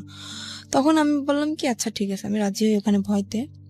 তো ওটা তো আপনার হয় লাইসেন্স প্রাপ্ত, লাইসেন্স না হলে ওটা হয় না। হুম। সেখানে আমাকে থানায় নিয়ে যাওয়া হয় ওখানে। আর আমাকে শিখিয়ে দিছে যে যদি কেউ বলে, জিজ্ঞেস করে তুমি কি ভয়ে ছুটে করতেছো সব, বা কেউ কি তোমার ভয় দেখাইছে বা কিসের জন্য করতেছো, যদি জিজ্ঞেস করে তো সম্পূর্ণ তুমি একটা কথাই বলবা যে আমাকে কেউ জোর করে নাই, আমার দারিদ্রিক সমস্যার কারণে আমি এসব করতে রাজি হয়েছি। এটা আপনাকে শিখে দেওয়া হয়? এটা আমাকে শিখিয়ে দেওয়া হয়। তো আমার মনের ভিতরে তো ভয়, যেহেতু আমি যদি একলা থাকতাম তাইলে হয়তো আমি স্যারের সাথে বলতে পারতাম যে স্যার না আমাকে ভয় দেখানো হচ্ছে, কিন্তু আমার হাজবেন্ড ওনাদের কাছে জিম্মায় আছে, ওনাদের কাছে বন্দি, সে ভয়তে আমি বলতেছি না। হুম। তো স্যার আমাকে জিজ্ঞেস করলো যে তোমার বয়স তো একদম কম, তো এই কম বয়সে কেন তুমি এসব করতে চাইছো? আমি বলতেছি আমার সমস্যা আছে ফ্যামিলিগত আমার। মানে থানায় গেছেন আপনি? হ্যাঁ থানায় আমি তখন। ওকে। উনি আমাকে সবকিছু জিজ্ঞেস করলো, তারপর আমাকে একটা পেপারে সাইন করানো হয় যাতে আমি পরে কোনো ঝামেলা না করতে পারি। হুম। মানে আমি স্বইচ্ছায় এসব করতেছি, আমাকে একটা পেপারে সাইন করানো হয়, আর ওখানে আমার ছবি টবি সবকিছু তুলে রাখা হয়। ফাইন, এখানে একটা কথা আছে, সেটা হচ্ছে আপনার কাছ থেকে কোনো সার্টিফিকেট চাওয়া হয়েছিল, বয়সের কোনো সার্টিফিকেট? হ্যাঁ বলছিল যে তোমার বয়স কত, আমাকে শিখিয়ে দেওয়া হয়েছিল যে তুমি বলবে তোমার বয়সে বর্তমান বয়স 20 বছর। আচ্ছা। আমি বলছি 20 বছর বয়স। তো উনি তারা সেরকম একটা সার্টিফিকেট বলছিল, সার্টিফিকেট আছে? আমি বলতেছি যে হ্যাঁ সার্টিফিকেট তো আছে, সেটা তো বাসায়। তো উনি আমাকে কাছে দেখতে চায় না, বলে না যে তোমার সার্টিফিকেট আমাকে দেখাও, সেটা আমাকে বলে না। আমি মুখে বলছি যে আমার বয়স 20 বছর, ওই পর্যন্তই এনাফ। তারপরে সেখান থেকে আমাকে নিয়ে আসা হয়, নিয়ে আসার পরে তার পরের দিন, মানে কথাটা বলতে আমার কিছু একটা সংকোচ বোধ হচ্ছে, আপনি আপনার মতো করে বলেন, কোনো সমস্যা নেই। সেখান থেকে পরের দিন সকালে ঘুম থেকে উঠি, ওঠার পরে ওয়াশরুম তো ভিতরেই, গোসল করি। হুম। গোসল করার পর একটা ছেলে আসে আমার রুমে। তখন আমাকে একটা মেয়ে বলে যায় খবরদার ছেলের সাথে যেন কোনো রকম খারাপ আচরণ না হয়। তো ছেলেটা খুবই ভদ্র, আমি সারা জীবনের জন্য দোয়া করবো যাতে ওকে আল্লাহ মানে সাফল্য যেটা চাইছিল, ওর জীবনের সমস্ত কাহিনী আমাকে বলছিল। তো ও একটা মেয়ের সাথে এরকম রিলেশন করছিল। ছেলেটা আসার পরে কি হয়েছে? ছেলেটা আসার পরে আমাকে তখন ও রুম ভিতর থেকে বন্ধ করে দেয়। তখন আমি বুঝতে পারছি যে কেন আসছে একটা ছেলে এটা মেয়ের রুমে কেন আসে। হুম। আমি বললাম কি, আমি ওর পা জড়াই ধরলাম যে দেখেন ভাই, আপনি আমার ভাই, আমার তো ভাই নেই, আপনি আমার ভাই। এখানে আমি ইচ্ছাকৃত ভাবে আসিনি, এরকম আমার হাজবেন্ডকে আটকে রাখা হয়েছে। আর ওর ওখানে যে যা কিছু হয় ও সবকিছু জানে যে ওর ভিতরে আসলে কি হয়। আর আরো তো মেয়েরা আছে, তো সে তাদের কাছ থেকে হয়তো ও শুনছে যে কিরকম কি এখানে সিস্টেম। আমি সমস্ত কিছু বললাম যে এরকম আমার হাজবেন্ডে আটকাই রাখছে, আমাকে এরকম ভয় দেখাইছে। ও বলতেছে কি তোমার হাজবেন্ড এখন কোথায় সেটা তুমি জানো? আমি বলতেছি আমি জানি যে হাজবেন্ড ওদের কাছে এখনো বন্দি আছে। তা বলতেছি সেরকম কিছুই না, এখানে সিস্টেম হচ্ছে তোমার মেয়েদের এখানে নিয়ে এসে বিক্রি করে দেওয়া হয়। তখন আমার বিশ্বাসই হইতেছে না, না এরকম আমার হাজবেন্ড করতে পারে না, এতটা খারাপও হইতে পারে না। ও তখন বলতেছে কি আচ্ছা, ওর কাছে ফোন ছিল, বলতেছে তোমার হাজবেন্ড যেহেতু বন্ধু তাহলে তো ওর ফোনটা অফ থাকার কথা, তাই না? আমি বলতেছি হ্যাঁ। তো বলতেছে তুমি আমার ফোনটা দিয়ে 1 মিনিট ওকে কল করো। তো আমি বললাম আমি কথা বললে তো আমি বুঝতে পারবো না, তো আপনি কথা বলেন। তো ফোনটা দেওয়ার পরে ওই মেয়েটা ধরছে ওর ফোনটা, মানে যাকে সে বিয়ে করেছে। যাকে সে বিয়ে করছে সেই মেয়েটা ধরছে। ধরার পরে বলতেছে কি আপনি কে? বলতেছে আপনি কে মানে? আমি তো যার ফোন আমি তার ওয়াইফ। তখন আমি বুঝতে পারলাম যে ছেলেটা যা বলছে সম্পূর্ণ সত্যি। তখন আমি বুঝতে পারলাম। হুম। তো আমি বললাম কি যে ভাই দেখেন, আমি যদি আপনার বোন হতাম আপনি কি এটা মেনে নিতে পারতেন? তো বলতেছে না কখনোই না। বলতেছে আপনার দুটো পায়ে ধরে আপনি আমাকে কিছু করেন না। তখন ওই ছেলেটা আমার করুণা দেখে ও ছেলেটা নিজেই কেঁদে ফেলছে। ছেলেটা বলল কি আচ্ছা ঠিক আছে আমি তোমাকে কিছু করতেছি না, কিন্তু এরপর নেক্সট টাইম যে আসবে সে তো তোমাকে ছেড়ে দেবে না, কারণ এখানে টাকার বিনিময়ে সব কাজ করা হয়, টাকা দিয়ে তো কেউ তোমাকে ছেড়ে দেবে না। তো তুমি যদি চেষ্টা করো আমার মনে হয় তুমি চেষ্টা করলে এখান থেকে বের হতে পারবা। হুম। ছেলেটা আমাকে বলে বলতেছে যে ই করছে আমি নেক্সট টাইম যদি আমি কখনো আসি তোমার জন্য আমি সাহায্য করার ই করব। ও বলতেছে যে আমি একটা মামলা করব, যে তোমার ফ্রেন্ড হিসাবে, আমি তোমার ক্লাস ফ্রেন্ড সেই হিসাবে আমি তোমার জন্য একটা মামলা শিট নিয়ে আসবে, ওখানে আমার সইটা শুধু থাকবে আর সম্পূর্ণ কিছু ওই লিখে নিয়ে আসবে যেটা লেখার। আমি বলতেছি সেটা তো হবে না, কারণ ওখানে আমার সই নেওয়া হয়েছে যাতে আমি কোনো কিছু না করতে পারি। পুলিশ সই আমি ফাঁড়িতে? করতেছি, হ্যাঁ পুলিশ ফাঁড়িতে। তো বলছে তাহলে কি করবা, দেখো কি করতে পারো। ও তো চলে গেল। এবার আমি দরজাটা আমি নিজেই বন্ধ করে দিলাম। দেওয়ার পরে আমি মানে খুঁজতেছি যে ছুরি বা অন্য কিছু যদি আমি পাই, আমি মানে আত্মহত্যা করার চেষ্টা করতেছি। তো আমি খোঁজাখুঁজি করতেছি, খুঁজতে খুঁজতে উপরে যে সানসেটের পরে ওই যে আপনার বক্স ছিল, বক্স আনছে আমার জন্য, ওই রুমে সবকিছু নিয়ে আসছে আমার জন্য, যেহেতু ওই রুমে আমি থাকবো। হুম। সবকিছু নিয়ে আসছে। তো বক্সের যে কার্টুনটার ভিতরে আপনার ইঁদুর মরা ওষুধ। হুম। আমি পাইয়ে তো মানুষ তো মানে কষ্ট হয়, কিন্তু আমি পাই তো মহা খুশি। আমি ওটা পাওয়ার পরে অনেক অনেক খুশি আমি, যে আমি এখানে এসব করার থেকে কারে আমি ভালোবাসলাম, কার জন্য আমি রাজি হইলাম, যাকে বাঁচানোর জন্য আমি রাজি হইলাম সেই আমাকে দিয়ে এসব করাচ্ছে, আমি আর নিজের জীবন আমি রাখতে চাই না। তো আমি পুরো প্যাকেট খেয়ে ফেলছি। ফেলার পরে দরজা খুলে দিলাম, আবার দেওয়ার পর আবার আর একটা ছেলে আসছে, এসে দেখতেছে আমার অবস্থা খুবই খারাপ, পুরো শরীর ঘেমে গেছে আর আমি কথা বলতে পারতেছি না। তো আমার যে ওখানে যে ওই যে মহিলাটা ওনাকে ডাক দিল, ডাক দেওয়ার পর উনি তো ভয় পেয়ে গেছে যে এখানে যেহেতু আমার থেকে সই নেওয়া হয়েছে, তখন তো ওরা বুঝে যাবে যে আমাকে ভয় দেখানো হয়েছে, আমার থেকে সই নেওয়া হয়েছে যে আমি স্বেচ্ছায় সব করতেছি, তাহলে কেন আমি বিষ খেলাম, এখানে প্রশ্ন উঠবে না। তখন উনি আমাকে তাড়াতাড়ি হসপিটালে নিয়ে গেল। হসপিটালে নেওয়ার পর আমাকে ওয়াশ করানো হলো, তারপরে ওখানে হসপিটালে আমাকে ভর্তি করলো। করার পরে মোটামুটি থানায়ও খবরটা চলে গেছে, থানার স্যার আমার কাছে আসলো। এসে তখন আমি পুরো অজ্ঞান, তখন আমার জ্ঞান আসে নাই। তো স্যার তখন আমাকে কিছু জিজ্ঞেস করতে পারে না, চলে গেছে। যাওয়ার পরে 1 সপ্তাহ পরে ওই যে আমার হাজবেন্ড ও আসে, ওর কাছেও খবর চলে গেছে। ও আসে, আমার তো অক্সিজেন লাগানো, তারপরে মুখে তো খাইতে পারিনি, এনজি টিউবে খাই। তো আমার হাতটা ধরলো, তো সেরকম একটা কথাও বলতে পারি না। আমি ওকে দেখে মানে কেঁদে ফেলছি আমি যে কি আমি অ্যাকশন নিতেছি, কেন তুমি আসছো, আমার ডক্টর সবাই আমার সামনে, আমি ওখানে অ্যাকশন নিতেছি, তুমি কেন আসছো, তুমি এখান থেকে চলে যাও। আমি এক নজর ওকে দেখার পরে আমি চোখ বন্ধ করে ফেলছি, এতটা ঘৃণা আসছে আমার। আমি বললাম তুমি চলে যাও এখান থেকে, আমি তোমাকে দেখতে চাই না। তো সেখান থেকে ও বললো কি আমি চলে যাবো ঠিকই, কিন্তু তোমাকে সাথে নিয়ে যাবো। আমি কোথায় নিয়ে যাবো, আবার আমাকে কোথাও বিক্রি করার ইচ্ছা আছে তোমার, কোথায় নিয়ে যাবো আবার? তো আমার হাতটা ধরলো, ধরার পরে বললো কি যে আমি আসলে বুঝতে পারিনি যে তুমি আমাকে এতটা ভালোবাসো, তাহলে আমি এটা করতাম না কখনোই। আমাকে আমার কাছে মাপ চাইলো যে আমি আর কখনো এরকম করবো না, মেয়েটাকে আমি ছেড়ে দেবো, তুমি যেটা বলবো আমি সেটাই শুনবো। অনেক করুণা করার পরে আবারও আমি ওকে বিশ্বাস করলাম, এত কিছু করার পরেও আবারও বিশ্বাস করলাম ওকে আমি।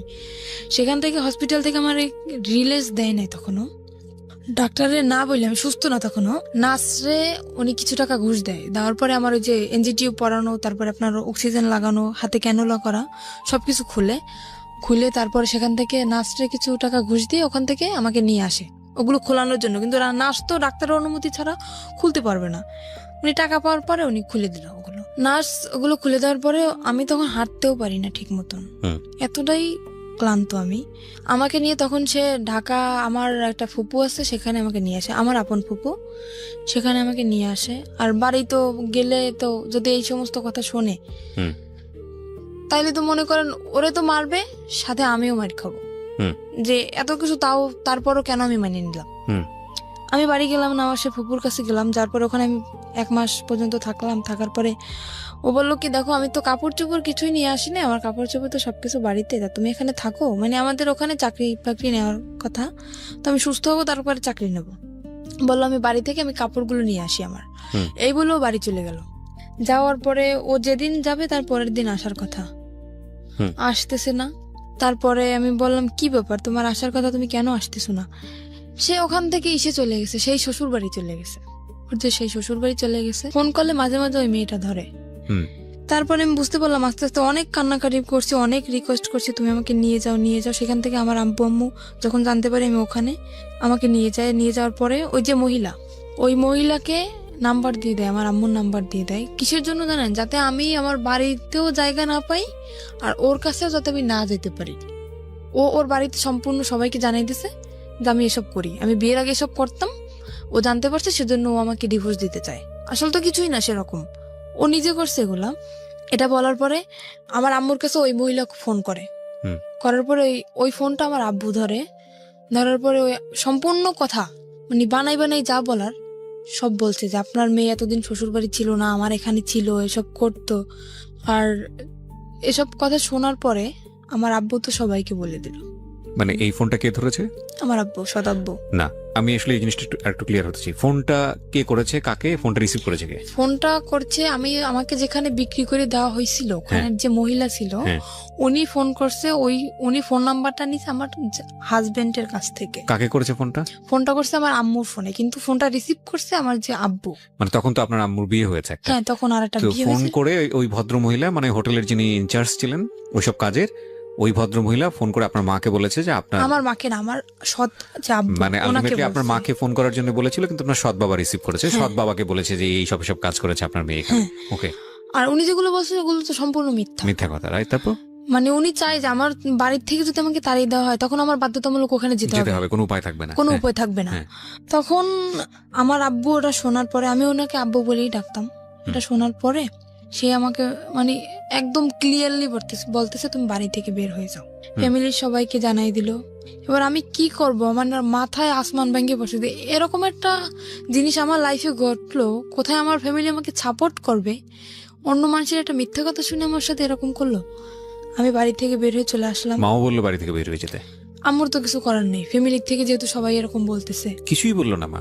আম্মু তো কান্নাকাটি করতেছে, আম্মু তো আমাকে আসতে দেবে না। তখন সে আব্বু বলতেছে তুমি যদি তোমার মেয়েকে না সর, আমি তোমাকে ডিভোর্স দিয়ে দেবো। তা আম্মুকে আমি বললাম, আম্মু এতদিন তো দূরে ছিলাম, থাকছিলেন আমার ছাড়া, তো এতদিন যেরকম ফোনে কথা বলছি এখনো সেরকম, ঠিক সেরকম তোমার সাথে আমার ফোনেই কথা হবে। আমি এখানে থাকবো না, কারণ আমি যদি এখানে থাকি এই ব্যাপারটা গোটা এলাকায় জানাজানি হয়ে যাবে, আমি এটা চাই না। আমি বাড়ি থেকে বের হয়ে চলে আসলাম। বাড়ি থেকে বের হয়ে চলে আসে আমার যে ওই ফুপুর কাছে ছিলাম ঢাকায়, ওখানে আবার আসলাম। আসার পরে ওনার কাছে 15 দিন থাকার পরে ওখানে কোনো চাকরি বাকরি হইতেছে না, কারণ যেহেতু বাড়ি থেকে একদম বের হয়ে চলে আসছি, বাড়ি তো আর যাবো না, চাকরি বাকরি কিছু তো একটা করা লাগবে। ওখানে কোনো চাকরির ম্যানেজ হইতেছে না। তারপর আমার আম্মু কথা বললো, আমার যে আন্টি এখন বর্তমানে ঢাকায় আছে, ওনার সাথে আমার আম্মু কথা বললো যে দেখ, আমি আম্মুকে সবই বলছি যে আম্মু যেটা তোমরা শুনছো সেটা সম্পূর্ণ মিথ্যা, তুমি আমার কাছ থেকে শোনো। আম্মু শোনার পরে আর আম্মু আমাকে অনেক বিশ্বাস করে, আর আমি আম্মুর সাথে কখনোই মিথ্যা কথা বলি না। ওই বিয়ে হওয়ার পরে যেটা বলছি, কিন্তু এখন আর বলি না। তাও তো বলছি হাজবেন্ডের জন্য। আম্মুকে বলার পর আম্মু বলছে আচ্ছা ঠিক আছে আমি দেখতেছি। তো আম্মু সেখান থেকে আমার আন্টির সাথে কথা বলে, আন্টির সাথে কথা বলার পরে আন্টি বললো ঠিক আছে আমার কাছে আসো। ঈদের 3 মাস আগে বলতেছে ঠিক আছে আমার কাছে আসো তুমি। আসলাম, সেখানে আসার পরে ট্রেনিং করলাম। ওই যে আপনার এখন যে নার্সিং ট্রেনিং জবটা করতেছি নার্সিংয়ে, সেখানে ট্রেনিং করলাম। করার পরে তারপরে আবার অসুস্থ হয়ে গেলাম। সেখানে অসুস্থ হওয়ার পরে প্রায় 2.5 মাস যাবৎ বসা, তারপরে কোনো চাকরি বাকরি হইতেছে না। আমার আপন ফুপুর বাসায় চলে আসলাম। সেখান থেকে আমার আম্মু কথা বলে আমার আন্টির সাথে, সেখানে 15 দিনের মতো থাকলাম। আমার আম্মু কথা বলে আমার আন্টির সাথে যে এরকম ওর সমস্যা, ওর জন্য একটা চাকরি দেখতো না। তো আন্টি বললো ঠিক আছে, ওকে আমার কাছে পাঠিয়ে দাও। তো আমার সে আন্টি তো থাকে নারায়ণগঞ্জে, ওই যে ফুপু, তাকে আমি আন্টি বলেই ডাকি। সেখান থেকে আমি আমার আপন যে খালা, তার কাছে চলে আসলাম। আসার পরে সেখানে একটা এই যে এখন যে চাকরিটা করতেছি সেখানে ট্রেনিং করি। ট্রেনিং করার পরে আমি হঠাৎ অসুস্থ হয়ে যাই। অসুস্থ হওয়ার পরে 2.5 মাস বসার পরে আমি ওকে একদিন কল দিই আমার আন্টির ফোন দিয়ে। ওকে, মানে আপনার হাজবেন্ড? আমার হাজবেন্ডকে কল দেওয়ার পরে ও শুনলো যে আমি ঢাকায় আছি। তারপর আমি আবারও কেঁদে ফেলছি, ওর সাথে ফোনে কেঁদে ফেলছি। তো তখন আমাকে বলতেছে কি, ওই মেয়েটা এখন নেই, তুমি কি এখন আসবা? আমাকে আবারও যেতে বলতেছে যে তুমি কি আমার সাথে সিনেমা করতেছো? বলতেছে কেন? তুমি দীর্ঘ 6টা মাস যাবত তুমি আমার সাথে কোনো যোগাযোগ রাখো নাই। ওই যে চলে গেছো, তারপরে কত কান্নাকাটি আমি করছি, তুমি আমাকে তো নিয়ে যাওই নাই, আর তুমি নিজেও আসো নাই। এখন আমাকে যেতে বলছো, তুমি কি আমার আবার জীবনটা নষ্ট করতে চাও? তারপরে মাঝে হয়েছে কি, আমি একটা দেখাই, কবিরাজ দেখাই, উনি আমাকে একটা মান্দুলি দেওয়ার পরে সেখান থেকে আমি একটু ওকে কিছুটা বলতে পারছি এখন। আমি বললাম কি, আমি তোমাকে ভুলে যেতে চাই, আমি চাই না যে জিনিসটা আমার জীবন থেকে চলে গেছে, যে অতীতটা চলে গেছে, সে অতীতটা আবার আমার জীবনে ফিরে আসুক, আমি চাই না। তোমার যদি মনে চায় আমার সাথে, যদি বোঝো যে না শারমিন সত্যি আমাকে ভালোবাসতো, যদি আমার সাথে কথা বলতে মন চায়, মাঝে মাঝে তুমি শুধু আমার সাথে একটু কথা বলো, আমার একটাই রিকোয়েস্ট, আমি তোমার কাছে আর যাইতে চাই না। তো এখনো মাঝে মাঝে ও আমাকে কল করে বলে যে তুমি আসো। তো তারপরে সেখান থেকে কথা হওয়ার পরে আর একদিন আমি আবার ওকে কল করছি। কল করার পরে ওর যে বউ ধরছে, সেখান থেকে কত মিথ্যে কথা ও বলতেছে আমার সাথে এখনো পর্যন্ত। আবার ওর বউ ধরার পরে আমার সাথে কথা বলে। মোটামুটি মেয়েটা খুব ভদ্র, আমাকে আপু বলে ডাকে। সে আমাকে বললো যে আপু, আপনি যদি আসতে চান আপনি আসতে পারেন, আপনার সম্পূর্ণ কাহিনী আমি শুনছি বাড়িতে আসার পরে, আপনি যদি এখন আসতে চান তা আসতে পারেন। বললাম কি না, আমি আসবো না, যেহেতু তুমি একটা মেয়ে অনেক মনে আশা নিয়েই বিয়েটা করছো, তো ওর সাথে সংসারটা করার চেষ্টা করো। ওকে আমি বুঝে সুঝে বললাম যে এরকম চলো, কি পছন্দ করে কি পছন্দ করে না সবকিছু আমি ওকে শিখিয়ে দিলাম। দেওয়ার পরে তারপর আমাকে বলতেছে তুমি আসো। ও মেয়েটাও বলতেছে, ও বলতেছে, কিন্তু কিসের আশায় বলতেছে সেটা আমি জানি না, মানে হয়তো মনের ভিতর অন্য কিছু। মানে এটা হচ্ছে আপনার এখনকার আমার অবস্থা? ধারণা এখনকার অবস্থা এটা হচ্ছে আপনার? হ্যাঁ। বর্তমানে আপনি কি করেন? বর্তমানে এখন আমি একটা জব করতেছি, নার্সিং জব। নার্সিং বলতে এটা কি ধরনের নার্সিং? মানে হোম সার্ভিস? হ্যাঁ, এটা হোম সার্ভিস। আচ্ছা, তো সেটা হচ্ছে বিভিন্ন পেশেন্ট যাদেরকে বাসায় সেবা দিতে হয়, কোন একটা কোম্পানির আন্ডারে থেকে আপনি এই কাজটা করছেন, সার্ভিসটা দিচ্ছেন, তাই কি? হ্যাঁ। ওকে। তো এখন আমি আরেকটা কথা জানাইতে চাই যে আমার জীবনে যে ঘটনাটা ঘটছে, এরকম ঘটনা হয়তো কোনো মেয়ের জীবনে ঘটে নাই, আর যদি ঘটেও থাকে তাও খুব কম। না, এর চেয়েও ভয়াবহ ঘটনা ঘটে। আপনি জীবন গল্প শোনেন প্রতিনিয়ত? অবশ্যই শুনি। এর আপনি থেকে ভয়াবহ ঘটনা বলতে কি ঘটতে পারে? না, এর চেয়েও ভয়াবহ ভয়ঙ্করতম ঘটনা ঘটে, সেদিকে আমরা নাই বাজাই। কিন্তু আপনার জীবনে যেটা ঘটেছে সেটাই আপনার কাছে ভয়ঙ্কর, আমার জীবনে যেটা ঘটে সেটা আমার কাছে ভয়ঙ্কর। হ্যাঁ। মানুষের ঘটনা মূল্যায়ন না কিন্তু করে এটা তো আমার আপনি কাছে- আমাকে এটা বলেন, আপনার জীবনে আপনার হাজবেন্ড যেহেতু প্রথম মানুষ, সুতরাং হ্যাঁ। বাছবিচার করার কোনো সুযোগই আপনার জীবনে আসেনি। আপনি জি আরো না। যখন পরিণত বয়সে যাবেন, আরো যখন বিভিন্ন রকমের এক্সপিরিয়েন্স আপনার হবে, তখন আপনি বুঝতে পারবেন যে এই সময়টা আপনার জন্য কতটা ভুল ছিল, কতটা রিস্কি ছিল, হ্যাঁ। কতটা বোকামি ছিল, যেটা আপনি এই বয়সে বসে সেটা বুঝতে পারবেন না।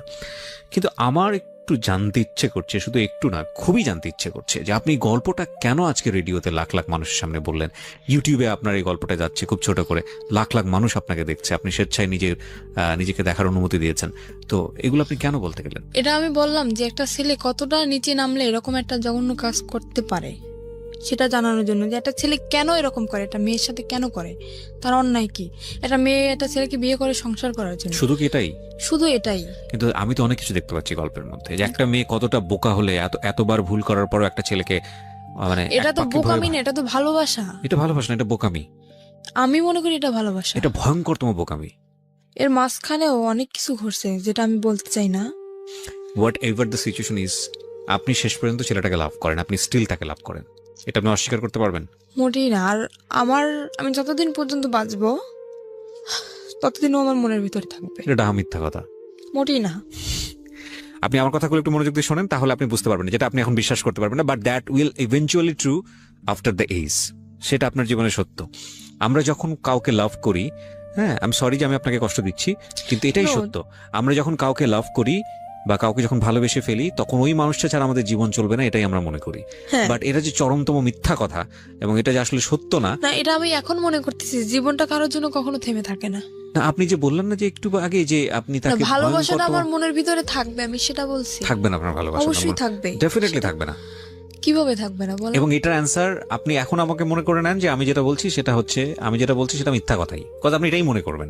কিন্তু আপনি একটা সময় গিয়ে মনে করবেন যে না, আমি যেটা বলেছিলাম আজকের অনুষ্ঠানে ডকুমেন্টস থাকবে, তো আপনি দেখবেন আপনি যখন পরিণত বয়স, এই ইউটিউবে এটা থেকে যাবে, ইউটিউবে আপনি আরো 5 বছর পর 10 বছর পরে গিয়ে বলবেন যে কিবরিয়া ভাই এই কথাটা বলেছিল অনুষ্ঠানে এবং এটাই সত্য। আপনাকে আমি আরো 10 বছর পর ইনভাইট করবো এই অনুষ্ঠানে, আমি যদি করি, আমি আপনাকে ইনভাইট করবো, এবং আমার যে কথাটা ছিল যে এটা থাকবে না, শুধু ঘেন্নাটুকু থাকবে, ভালোবাসা থাকবে না। এবং এই এই এই ফিলটাই থাকবে আজ থেকে 5 বছর পর, 10 বছর পরে। আমি যেটা বলতে চাচ্ছি যে আপনার ওই পরিণত বয়সটা নাই, ম্যাচুরিটিটা নাই।